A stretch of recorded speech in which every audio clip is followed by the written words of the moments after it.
विवाह के बाद शिल्पी जब पहली बार मायके आई तो माँ ने इत्मीनान से बैठाकर बेटी का हालचाल पूछा। ससुराल में सब कैसे हैं, सास ससुर का स्वभाव वगैरह वगैरह। शिल्पी ने सब कुछ बताया और फिर बोली कि माँ, मैंने वहाँ एक नई बात देखी है। माँ ने आश्चर्य से पूछा, क्या? तो वह बोली, मेरी सास सबसे अंत में खाना खाती हैं।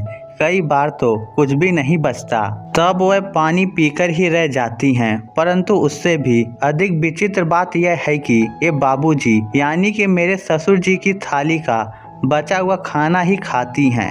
माँ बोली, हाँ बेटी, पुराने जमाने में यही रिवाज था। औरतें अपने पतियों के खाने के बाद उनकी थाली में ही खा लेती थी।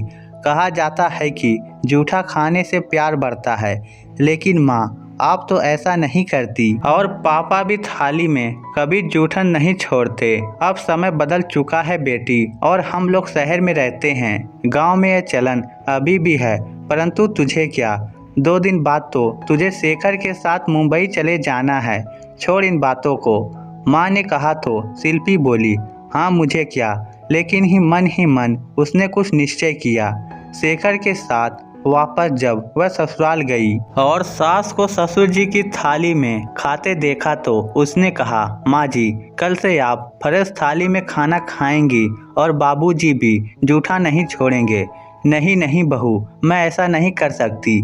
मेरी सास यानी कि तुम्हारी दादी सास भी ऐसा ही करती थी, और फिर तुम्हारे बाबूजी भी तो नाराज हो जाएंगे।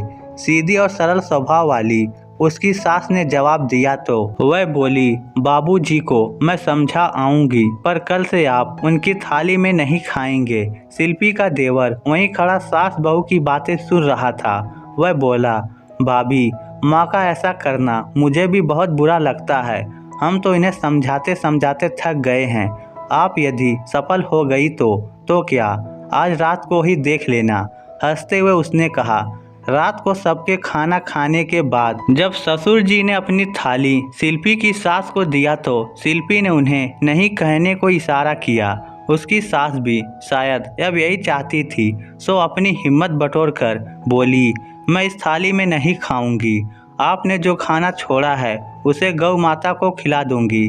पत्नी की बात सुनकर ससुर जी चिल्लाए, तेरा दिमाग तो ठीक है ना, बरसों से चली आ रही परंपरा को तोड़ देगी। अब शिल्पी बोली, बाबूजी, आप एक बार अपनी थाली देखिए, इसमें आधी रोटी ही बची है और सब्जी के नाम पर आलू के 2 टुकड़े।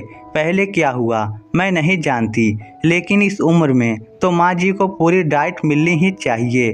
घर के सभी सदस्यों की थाली में 5 पकवान हो और माँ जी को सिर्फ ये रोटी, एक ऐसा न्याय है? पर ये रिवाज तो सदियों से चला आ रहा है। ससुर जी थोड़े नरम स्वर में बोले तो शिल्पी की हिम्मत बढ़ी। बोली, बाबूजी, पहले हम चिट्ठी द्वारा समाचार देते थे। टेलीफोन आने के बाद चिट्ठी पत्री बंद हो गई। फिर मोबाइल फ़ोन आया तो घर के हर एक सदस्य के हाथ में फ़ोन हो गया। ऐसा होगा ये आपने तो नहीं सोचा था, पर हुआ ना। बाबूजी, जो बरसों से चला आ रहा है उसे हमें ही तो बदलना है। अब तो माँ जी भी बहू से सास बन गई हैं। अब तो उन्हें उनकी मर्जी का खाना खाने का अधिकार होना ही चाहिए। हाँ बहू, शायद तुम ठीक कहती हो। अभी भी शायद। ससुर जी की बात पर शिल्पी का देवर हंसते हुए बोला तो सभी हंस पड़े।